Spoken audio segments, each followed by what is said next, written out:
아세요? 혹시 10손가락 깨물어 안 아픈 손가락 없다는 말 들어보셨나요? 보통 자식들 사랑을 말할 때 그런 말을 하죠. 그런데 저희 시모는 그렇지 않았어요. 아무리 물고 뜯어도 안 아픈 손가락이 딱 하나 있었어요. 바로 우리 막내 도련님요. 남편과 나이 차가 있는 막내 도련님은 시모의 사랑을 듬뿍 받아 아주 생각 없는 아나무인의 갯사가지 같은 사람으로 자랐어요. 그리고 본인이랑 똑 닮은 여자랑 결혼했죠. 그게 바로 제 동서예요. 그리고 이 세 사람이 저의 사연글의 주인공이 되는 건 당연한 일이기도 하죠.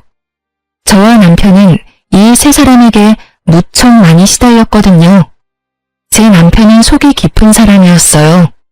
연애 초반에는 참 지루하고 무슨 생각을 하는지 모르는 남자다 싶었는데 점점 사람을 알고 나니 속이 깊고 진중한 사람이더군요.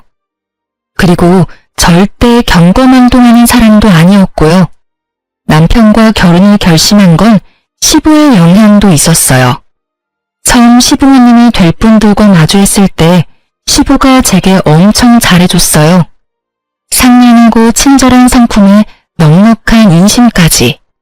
정말 남편도 남편이었지만 시부의 모습에 이 집에 시집가면 크게 고생할 일은 없겠다고 생각했죠. 그렇지만 세상의 모든 게 제 뜻대로는 되는 건 아니더라고요. 시부가 괜찮은 만큼 시모가 굉장히 까다로운 사람이었어요. 시부가 왜 시모와 결혼을 했는지 의아할 정도로 두 분은 정반대의 사람이었어요. 옛날 일이니 중매나 선보고 결혼했을 수도 있겠지만 아무리 봐도 시모는 성격이 급하고 사람을 험하게 다루는 면이 있었거든요. 게다가 아까도 이야기했듯이 막내 도련님에게 유독 약해서 매번 그 도련님에게만 돈을 퍼다 주는 거예요. 차라리 남편과 도련님이 친형제가 아니었다면 이해가 갈 만큼 맞이인 남편과 막내 도련님의 차원은 명백하게 달랐어요.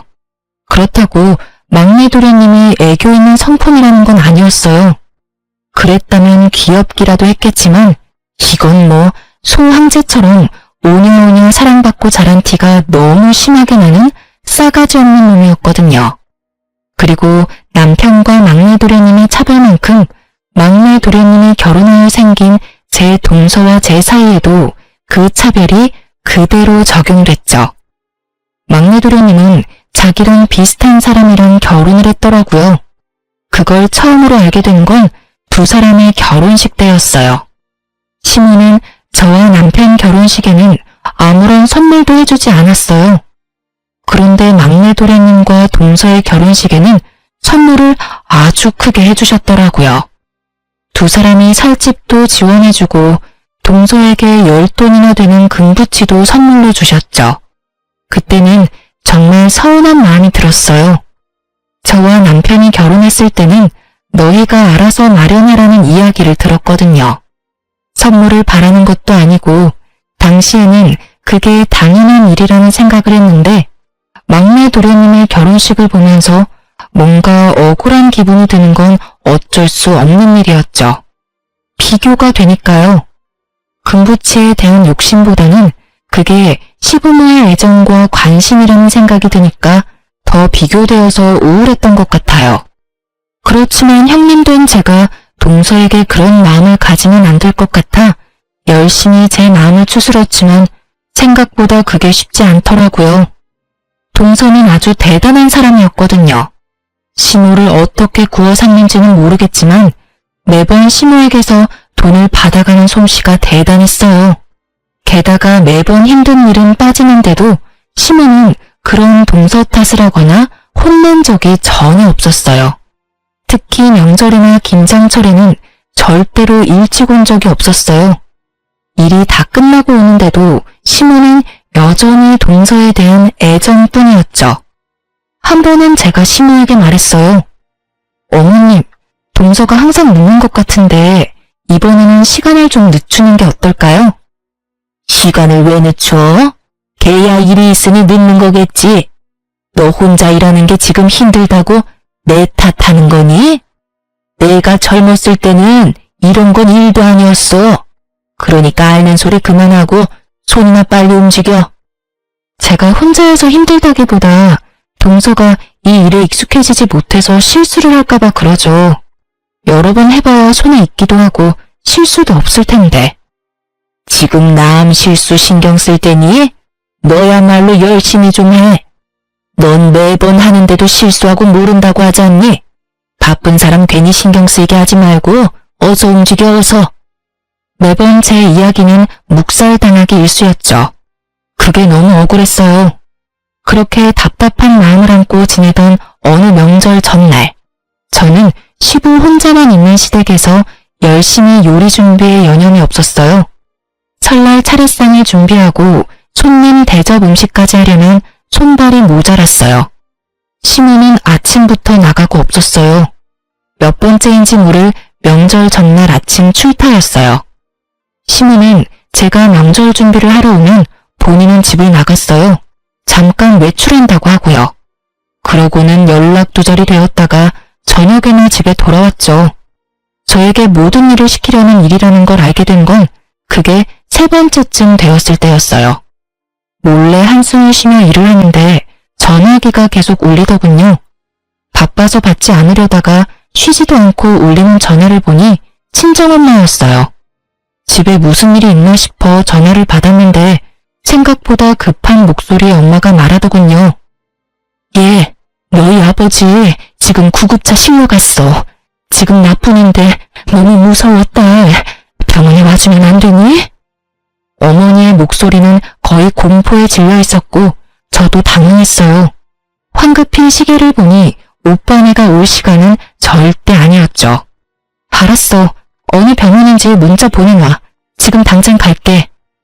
저는 앞치마를 벗으며 황급히 부엌 밖으로 나왔어요. 시부가 베란다에서 화초에 물을 주고 계시길래 말했어요. 아버님, 정말 죄송한데 지금 친정아버지가 쓰러지셔서 병원에 계시다고 하셔서 당장 나가봐야 할 것 같은데 괜찮을까요? 시부가 깜짝 놀라더니 말하더군요. 많이 안 좋다고 하던가? 응급실 실려갔는데 뇌출혈인 것 같다고 하셔서. 저는 두려움으로 두근거리는 심장을 부여잡고 시부에게 말했어요. 시부는 제게 걱정 말라며 등을 토닥거려주더니 말하더군요. 병원이 어디야? 아침에 택시 잡기도 힘들 테니 내가 데려다 주마. 저는 그렇게 시부의 차를 타고 병원으로 갔어요. 그리고 가는 길에 동서에게 전화를 했죠. 동서, 나야. 혹시 오늘 좀 일찍 올 수 있어? 친정 아버지가 쓰러지셔서 병원에 입원해 계시는데 지금 가봐야 하거든. 그런데 지금 시댁에 어머님도 안 계셔서 동서가 좀 봐줘야 할 것 같은데. 제가 그렇게 말하자 수화기 너머로 한숨을 쉬는 소리가 들리더니 동서가 말하더군요. 네, 알았어요. 제가 가서 볼게요. 고마워 동서. 시댁 현관문 도어락 비밀번호는 알지? 내가 장은 다 봐놨고 밑준비하다가 나왔으니까 그렇게 양이 많지는 않을 거야. 오늘만 좀 부탁해. 솔직히 이렇게 말하는 것도 지금 생각하면 웃긴 일이었지만 그때는 저도 참 순진했었죠. 한 번도 명절 준비를 하러 오지 않은 사람한테 부탁을 하다니. 화를 내고 왜 안 오냐고 성질을 내도 모자랄 텐데 그치만 그때 저는 바보같이 참고만 있었어요. 동서에게 다짐을 받고 전화를 끊은 저는 시부와 함께 병원으로 들어섰어요. 아버지는 응급 CT를 찍고 수술을 기다리고 있는 중이었고 어머니는 응급실 의사에게 아버지의 상태에 대해 들었더군요. 아버지 상태는 정말 좋지 않아 보였어요. 거의 의식도 없는 상태였고 어머니가 왜 무서워했는지 알 것 같더라고요. 시부는 옆에서 저와 친정 어머니를 보다가 밖으로 나가시더라고요. 정신이 없어서 배웅도 못 해드렸는데 다시 돌아오셨죠. 그리고는 저를 몰래 부르더라고요. 갔더니 시부 손에는 현금 다발이 들려 있었어요. 그걸 제 손에 들려주면서 그러더군요. 병원비 걱정되지? 얼마 전에 사돈 총각 결혼한다고 돈 많이 들었을 텐데 사돈한테는 내 이야기 하지 말고 네가 모은 돈이라고 하고 드려. 그렇잖아도 큰일 치러서 정신도 없으실 텐데 바깥 어른도 저렇게 되셔서 마음이 많이 힘드실 거야. 제가 흘려가며 했던 말을 귀에 담아두신 시부의 모습에 저는 눈물이 절로 나더라고요. 그 삭막한 시댁에도 내 편이 있구나 싶어서요. 게다가 정말로 저희 집에는 돈이 없었거든요. 아버지는 토목업 종사자로 넣어둔 보험도 많지 않고 제한적이었거든요. 저는 시부에게 연신 감사하다는 말을 했고 시부는 오래 있는 것도 부담스러울 수 있으니 집에 가 있겠다고 하시고는 가셨어요. 저는 엄마를 위로하며 돈을 건네줬어요. 그렇게 아버지 수술도 끝났고 오빠네가 올 때까지 기다렸죠. 그런데 오빠네도 좀 늦더군요. 저녁 시간대쯤 되자 시누에게서 전화가 왔어요. 예, 넌 도대체 어디 가서 여지껏 안 들어와? 게다가 부엌에 이것들은 다 뭐야? 너 준비도 안 해놓고 놀고 있으면 어떡해? 혹시 동서는 안 했나요? 저 친정아버지가 쓰러져서 병원에 와 있다고 동서한테도 미리 연락해서 부탁한다고 말은 했는데. 네 동서야 왔지. 그런데 네 동서는 그런 소리 들은 적 없다고 하는데 무슨 소리야? 항상 하던 대로 네가 명절 준비 다 해놨을 거라고 생각하고 지금 집에 왔는데 애들 대접해 줄 것도 없고 이게 무슨 꼴이야 대체? 저는 너무 억울했어요.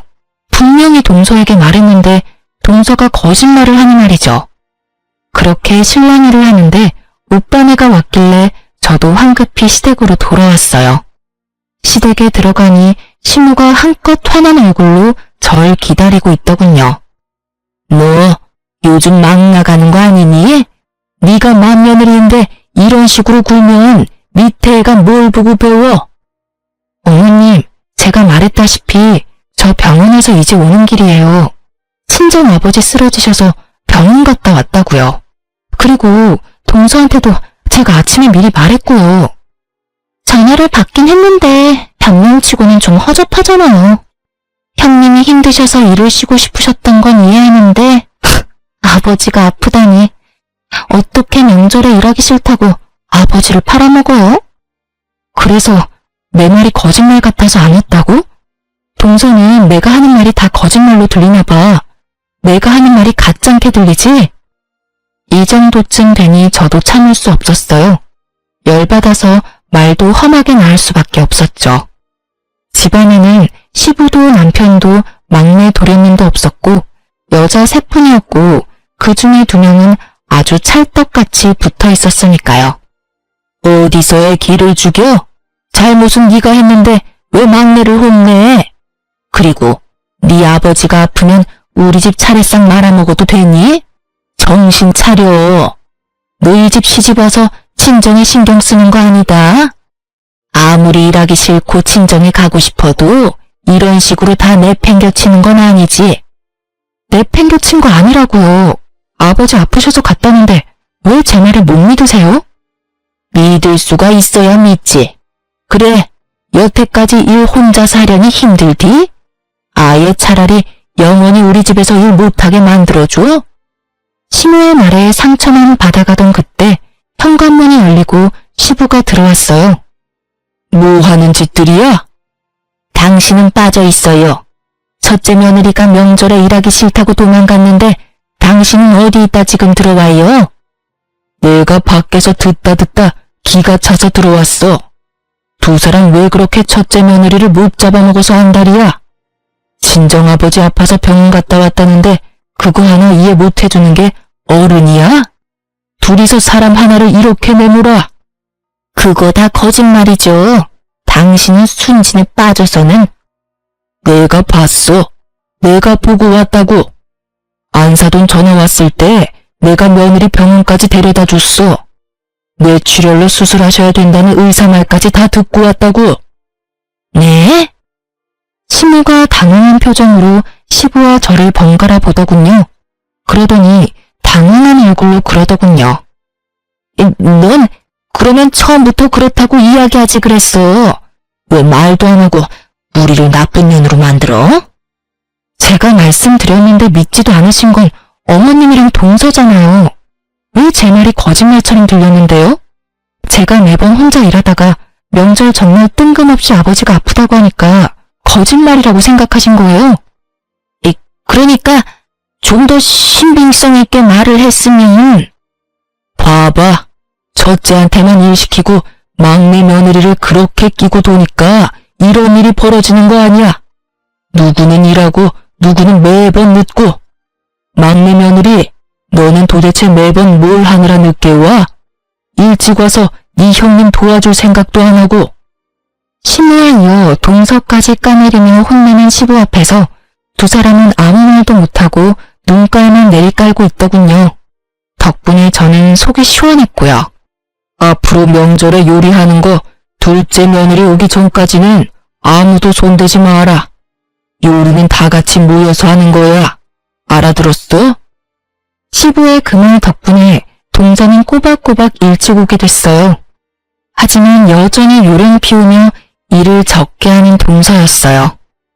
그래도 아예 없을 때랑은 다르니 저도 시모 몰래 동서에게 일 많이 시켰어요. 일 안 하려고 하면 시부를 부르는 신용을 하면서요. 시부가 어려웠는지 아니면 혼나서 껄끄러웠는지 동서는 그런 제 모습에 적당히 일을 했어요. 다행이라고 생각했어요. 그래도 이 시댁에 제일 생각해주는 사람이 있다는 게 마음이 든든했거든요. 남편도 시부의 행동에 고마워했어요. 매번 제가 시무의 동서와 사이가 좋지 않아서 그 사이에서 남편이 고생을 많이 했거든요. 시부 덕분에 정리가 되어버리니 남편이 나설 일도 없게 된 거죠. 솔직히 남편도 시무를 어려워했어요. 친자식인데도 남편에게 건 기대가 많았던 만큼 자기가 원하는 대로 하지 않은 큰아들에게 실망도 많았던지라 항상 남편을 탐탁치 않게 대했거든요. 그렇게 한동안 평화가 이어지나 싶었는데 사고는 여차하는 순간에 발생하더군요. 시부가 교통사고를 당했다는 연락을 받은 거죠. 생각보다 너무 안 좋은 상황이었고 병원에서도 장기간 입원을 해야 할지도 모른다고 할 정도였어요. 그렇지만 시부는 당장 급한 수술만 하고 집으로 돌아가고 싶다고 하셨죠. 아마 병원이라는 공간이 주는 두려움 때문이었던 듯해요. 어찌됐건 집이 편하니까. 시부의 의견을 듣고 시모는 저와 동서를 불렀어요. 급한 수술 끝나면 아버지 집으로 돌아오실 거다. 상태도 많이 안 좋고 그냥 병원에 있으면 좋으련만 무슨 양반이 저렇게 고집이 센지 무조건 집에 오겠다는구나. 둘 중에 누구든지 한 사람은 합가해. 나 혼자서 아버지 돌보는 짓 나는 못해. 내 나이가 젊은 것도 아니고 다 늙어 빠져서 지금 남편 수발 들어야겠니? 며느리가 둘이나 있으니 둘 중에 누구라도 들어와라. 시모 말에 동서가 제 얼굴을 슬쩍 쳐다보더군요.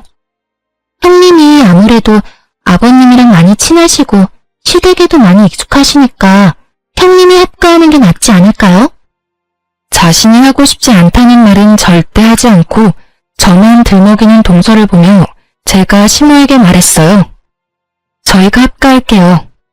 제 말에 동서가 옆에서 박수를 치며 한껏 좋아하더군요. 역시 형님이세요. 아버님도 편하게 쉬실 수 있겠어요. 당연히 그래야지. 네가 맏며느리 아니냐? 합가는 당연한 일이지. 그러니까 생색내지 마라. 네가 잘한 게 아니라 네가 그렇게 하는 건 당연한 일이니까. 네, 그런데 집은 놔두고 몸만 들어와도 될까요? 그 직장이 시댁에서는 너무 멀어서 출퇴근이 어려울 것 같아서요. 대출금 나가는 것도 크게 없으니까 그 집은 놔뒀으면 해요.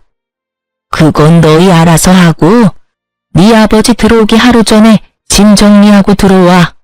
앞으로 아버지 일은 네가 다 책임지고 하거라. 시모는 그렇게 말했고 동서는 왜인지 모르게 눈을 반짝거리더군요. 시부가 들어오고 저는 합가에서 살며 시부의 수발을 들었어요.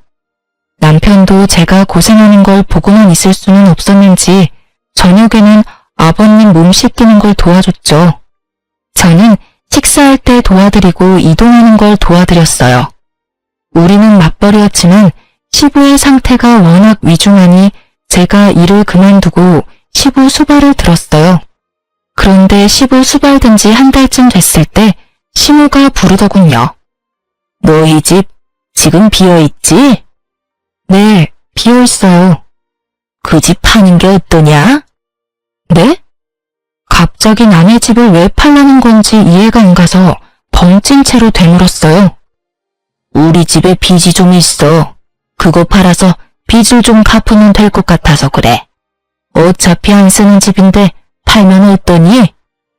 어머님, 그 집은 팔지 않기로 했어요. 남편 직장에서 가깝기도 하고 아이를 위해서 신중하게 고른 곳이기도 하고요. 장기간 사용하지 않을 거면 월세로 내놔도 좋을 물건이에요. 굳이 지금 파는 건 좀 아닌 것 같아요. 아니, 너는 시댁이 힘들다는데도 눈 하나 깜짝 안 하니? 죄송하지만 어머님, 그 집은 저희들 돈으로만 마련한 집이에요. 만약에 돈이 필요하시면 동선의 막내 도련님한테 말해보세요. 돈 많이 빌려주셨잖아요. 아파트도 어머님 돈으로 해주셨고. 막내 도련님이랑 동서도 그간 돈 좀 벌었을 테니까 본인 돈으로 집을 사던지 어머님이 해주신 돈으로 산 아파트 담보대출이라도 받아서 얼마 정도 어머님한테 돌려주던지 하라고 하면 될 것 같네요. 지금 나더러 줬다가 뺏으라는 거야? 그렇게 파렴치한 사람을 만들고 싶니? 줬다가 뺏는 건 당연한 거죠. 주지도 않았는데 뺏는 건 말강도잖아요. 제 말에 시모 얼굴이 확 굳어버리더군요. 하긴 기분이 좋지는 않을 테죠. 날강도라는 말을 들으면 누가 기분 좋겠어요. 그치만 어쩌겠어요. 저게 사실이었잖아요. 저희한테 준 것도 없는데 달라니 말도 안 되는 이야기죠. 제 말에 시모가 울그락불그락하며 소리치더군요. 너 시어머니한테 그게 무슨 말버릇이야? 어떻게 저런 말을 서슴없이? 어머님이 잊으신 것 같아서 말씀드려봤어요. 솔직히 동서랑 막내 도련님한테 다 퍼주실 때는 좀 억울한 기분이 들기도 했는데 지금에 보니 지원받지 않았던 게 다행이라는 생각이 들어요. 저희가 돈이라도 받았어 봐요. 있는 돈 없는 돈 다 달라고 하셨을지도 모르죠. 지금도 그렇고요. 합가하긴 했지만 살림은 저희 돈으로 다 꾸리고 있잖아요. 아버님 가게에서 번 돈은 어머님이 다 쓰시고 있으니까요.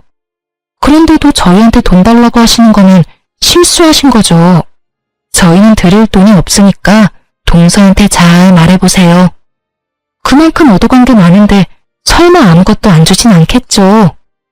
결국 뼈있는 제 말에 아무 말도 못한 시모가 씩씩거리며 밖으로 나가더군요. 시모의 모습을 보며 아파트 팔아서 돈 마련하려던 사람이 시모가 아니라 동서였다는 걸 눈치챘어요. 어머님은 그런 머리가 없거든요. 잔머리 굴리는 건 동서가 전문이었으니까요. 그리고 얼마 안가 시모는 시부가 잘 만들어 놓은 가게 말아먹고 폐업까지 하게 만들었어요. 당연한 수순이죠. 사람을 험하게 쓰고 귀한 줄 모르는 시모 밑에 있을 사람이 누가 있겠어요? 결국 가장 중요한 요리하는 사람마저 나가버리니 장사가 잘 될 리가 없죠. 게다가 시모 밑에서 시모가 꽁쳐놓은 돈을 다 뜯어먹은 동서는 여전히 기생충처럼 시모를 뜯어먹고 있었고요. 시모도 참 한결같은 것이 동서가 매번 돈을 달라면 달라는 대로 주더군요. 저야 이제는 상관없는 일이라 신경도 쓰지 않았지만요. 그 즈음에는 시부도 장사가 망한 걸 알고는 삶의 의지를 잃은 건지 그냥 몸이 좋지 않았던 건지 합병증으로 사망하게 됐어요. 저는 그때까지도 시부의 수발을 지극정성으로 들었어요. 제가 힘들 때 도와준 사람에게 이 정도 도움을 드리는 건 아무것도 아니라고 생각했고 그게 인간의 도리라고 생각했으니까요. 그리고 장례를 다 치르고 시댁에 돌아와서 시댁 식구들이 있는 곳에서 말했어요. 아버님이 돌아가셔서 저희 식구는 이제 합가의 의미가 없다고 생각해요. 저희는 이제 원래 저희가 있던 집으로 돌아가겠으니 앞으로는 동서가 어머님에서 합가해서 지내. 여태껏 내가 아버님 수발 들었는데 이제는 동서가 좀 해야지. 그리고 어머님도 나보다는 동서를 더 좋아하시니 동서가 합가해서 어머님 모시는 게 맞는 것 같아. 형님, 그건 아니죠. 그때는 아버님이 아프셔서 형님이 일시적으로 합가하신 거고 아버님이 돌아가셨으니 합가는 이제 없는 일인 거잖아요. 굳이 저희가 합가를 할 필요가 없는 것 같은데? 동서, 아버님 이제 막 돌아가셨어. 어머님 기분이 어떠시겠어? 이 집에 마음 맞는 사람이라도 있어야 어머님이 마음이라도 편하게 있으실 수 있잖아. 동서는 왜 그렇게 생각이 없어? 나조차고 이래? 어머님 혼자 남으셨는데 남은 가족들이 신경 써야 할 거 아니야. 그리고 여태껏 동서가 어머님한테 받은 게 얼만데 이 정도도 못해? 여태껏 받은 거 돌려드린다 생각하고 잘 모셔. 그리고 어머님한테 받은 돈으로 마련한 집은 팔고 들어오는 거 잊지 마. 제 말에 시모는 환하게 웃으며 반겼고 동서는 완전 죽상을 하더군요. 물론 시모 앞에서는 그런 표정 짓지는 않더라고요. 하긴 시모에게 뜯어먹은 게 얼마인데 양심이 있으면 그런 얼굴 하면 안 되죠.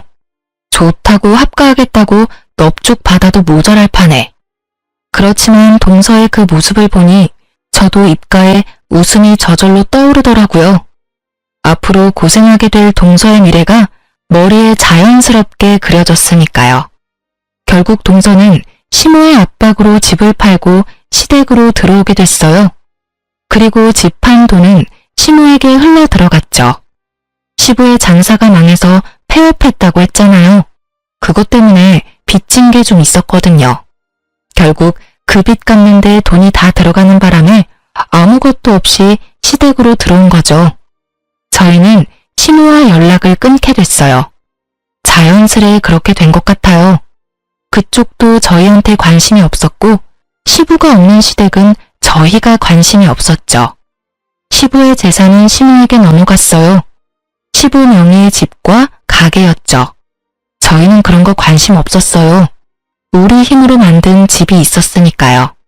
그리고 시부의 수발을 들던 중에 시부에게 한 가지 언지를 받은 게 있었어요. 시부가 돌아가시기 전에 저한테 그랬어요. 며느라가 내가 내 욕심에 병수발 시킨 것 같아 미안하다. 아버님, 제가 하고 싶어서 하는 거예요. 저희 집 힘들 때 도와주신 것도 아버님이시잖아요. 저는 아버님에게 어떻게든 도움이 되고 싶어서 합가하기로 한 거예요. 그러니까 그런 말씀 마세요. 그래, 내가 보니 네 시어머니가 장사를 다 말아먹고 있더구나. 10년 넘게 같이 일하던 직원도 잘라버리고 내가 죽고 나면 이 집에 제대로 남아있을 재산이 없어. 재산 없으면 뭐 어때요? 집만 있으면 어떻게든 사라져요. 자식도 둘이나 있으니 용돈도 필요한 정도는 드릴 수 있고요. 너희 시어머니 걱정하는 건 아니다. 그 사람은 그런 걱정 안 해도 악착같이 살 사람이거든. 내가 걱정하는 건 첫째랑 너다. 여태껏 해준 것도 없이 마음고생만 시키고 결국에는 병수발까지 시키니. 그러니까 내가 몰래 넣었던 생명보험 며느리 네 이름으로 바꿔놓을 테니까 그거 수령해서 손주 키워가며 잘 살아라. 막내는 이미 많이 가져갔어. 없어도 잘 살겠지. 시부에게 유언처럼 그 말을 들을 때 어찌나 마음이 아팠는지 몰라요. 그래서 저는 시부의 사망보험금을 여전히 손도 못 대고 있었어요. 수령은 했지만 쓰기가 미안하고 아까운 기분이 들어서요. 시모와 동서는 모르는 돈을 받았으니 시모가 시부 유산을 나눠주던 안 나눠주던 상관하지 않았어요. 그렇지만 시댁에서는 난리가 났더라고요. 시부의 재산이 얼마 안 된다는 걸 알게 된 동서가 본성을 드러내기 시작했거든요. 시모 곁에 붙어서 입안에 혀처럼 굴며 단물 쓴물 다 빼먹던 동서가 이제는 시모가 아무것도 없다는 걸 알고 홍대하기 시작한 거예요. 저와 연락 한 번 없던 시모가 처음에 전화했을 때 두 사람이 어지간히도 틀어졌구나 짐작할 수 있었어요. 예, 내 말 좀 들어보렴. 내가 얼마 전에 수영교실을 가기로 했거든? 그런데 준비물이 생각보다 많더라고. 게다가 나이도 늙은 사람이 싼 거 걸치고 가면 사람들이 얼마나 욕하겠니? 그래서 수영복이랑 수영장에 갈 준비물 산다고 돈 좀 달랬더니 세상에 문화센터에 네 동서가 전화해서 취소해버린 거 있지? 뭐 저런 애가 다 있는지 모르겠어. 게다가 아침 저녁으로 식사도 안 하고 음식도 맛없고 청소도 안 해서 뭐라 했더니 어머님이 집에서 쉬고 계시니까 어머님이 좀 하세요 라고 하더라니까. 이 정도면 사람이 바뀐 거 아니니? 어떻게 나를 감쪽같이 속일 수가 있어? 동서가 좀 너무하네요. 어머님이 동서한테 얼마나 잘해주셨는데 가방도 사주고 집안일도 안 할 수 있도록 빼주고 집도 사줬는데 말이죠. 혹시 돈 빌려주실 때 차용증 받은 건 없으시죠? 그거라도 있으면 어떻게든 되지 않을까 싶은데 그래도 가족끼리 그런 걸로 이야기하는 것도 좀 그렇긴 하죠.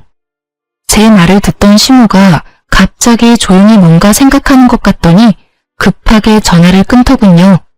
그래도 급하다고 저한테 네가 대신 자기를 돌보라는 말은 안 하더군요. 하긴 한번 해보니 저와 시모가 얼마나 맞지 않는지 알게 됐으니까요. 그리고 그 뒤에 남편을 통해서 알게 됐어요. 시댁에서 시모와 동서가 돈 때문에 난리 났었다고 하더라고요. 돈 없다고 시모 홀대하던 동서가 결국 시모가 드리는 차용증에 먼저 나가 떨어진 거죠. 동서는 시모가 차용증을 가지고 있다는 걸 몰랐더라고요. 모를 수밖에요. 어머님이 아들을 통해서 받아두셨더라고요. 아버님이 악착같이 살 거라는 말이 빈말은 아니었던 거죠. 동서가 시모에게 원룸 하나 얻어줄 테니 따로 살자는 말을 했을 때 시모가 차용증을 들이밀면서 그 돈 다 갚으면 나가준다고 했다더군요.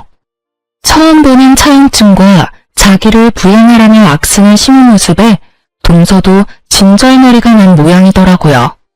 그렇지만 이 상황도 웃기긴 마찬가지잖아요. 엄연히 동서가 살고 있는 집은 시모 소유이고 얹혀 사는 사람은 동서네인데도 마치 자기가 주인인 척 진짜 주인을 쫓아내려고 하다니 동서도 여간매기는 아닌 거죠.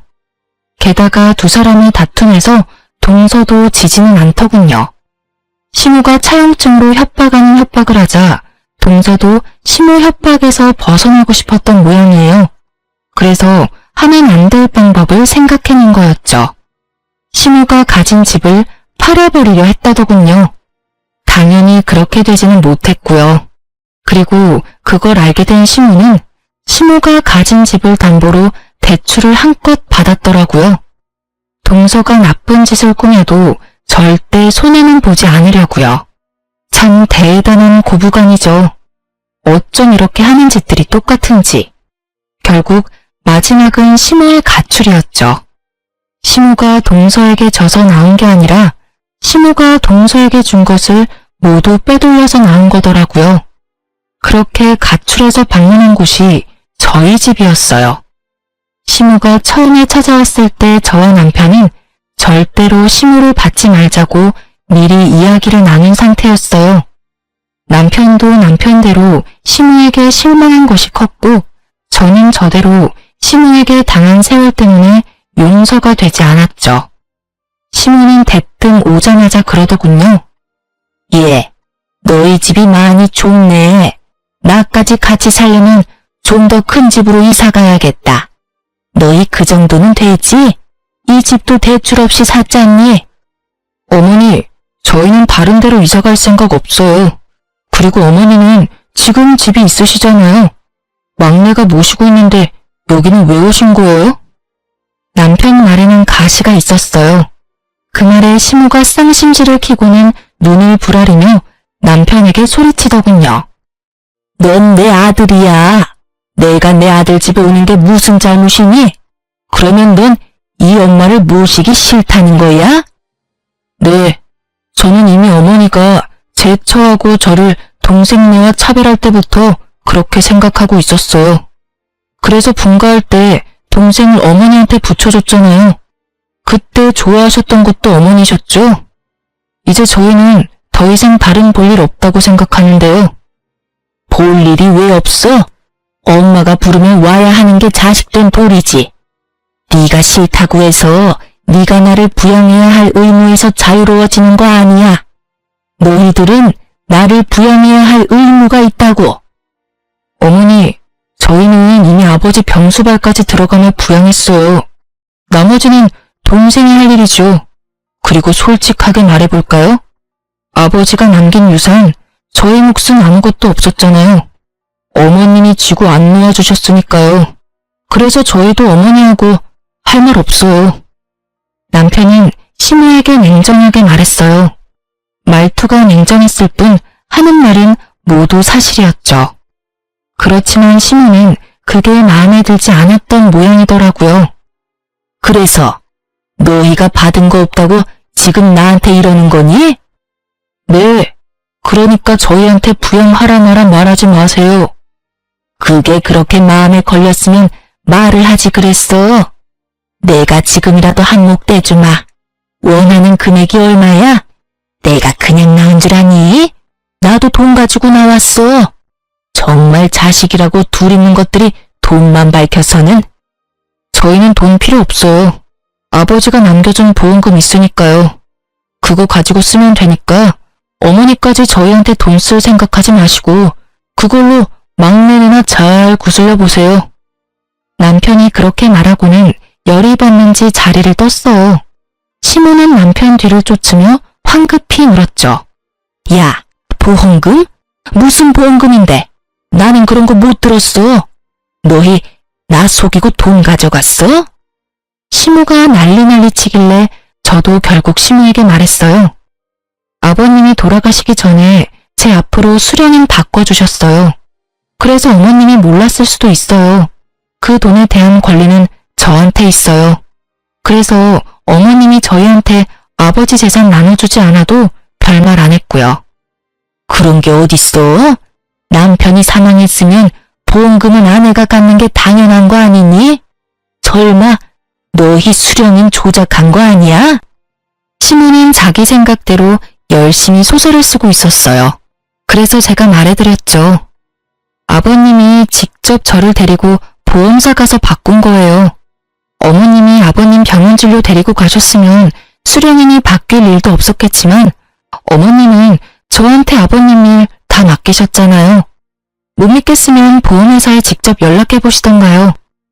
시모는 어느 보험회사인지 알아내서는 집을 나갔어요.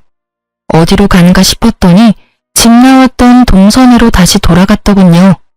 사망보험금 앞에 다시 뭉치기로 결정한 모양이었어요. 참 한결같고 참 똑같은 고부였어요.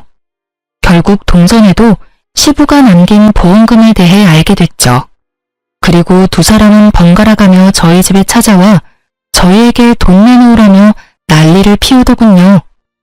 남편은 평일에는 항상 늦게 오는지라 이 사람들을 만날 수 없었으니 결국 이들을 상대하는 건 저였어요.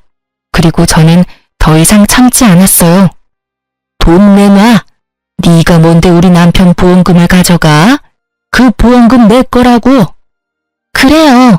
형님이 무슨 수로 아버님 깨어내서 보험 수령인 바꿨는지는 모르겠지만 저희는 그거 용납 못한다고요. 용납을 못하면 뭐 어쩔 건데 수령인이 전화로 바꾼 것도 아니고 아버님이 직접 가서 본인 의지로 말해서 바꾼 거야. 그건 보험회사에서도 확인 가능한 건데 혹시 전화 안 해본 거야? 아, 몰라요. 암튼 왜 아버님 보험금을 형님이 다 가져가냐고요. 아버님 남은 재산을 다 가져간 건 어머님이랑 동서지 내가 뭘 가져갔어? 내가 가져간 것보다 더 많은 걸 동서가 가져갔을걸? 보험금을 나눠 갖고 싶으면 아버지 재산도 나눠 가졌어야지. 왜 줘야 할 건 안 주고 정당하게 받은 내 것을 빼앗으려 들어? 하긴 그 나물의 그 밥이라고. 어머님하고 똑같이 동서도 낡은 돈에 칼만 안 들었지 아주 협박하는 수준이 대단하네. 뭐라고요? 말 다 했어? 그리고 재산 나눌 것도 없었어. 빚만 가득해서 쥐뿔도 없었는데 무슨?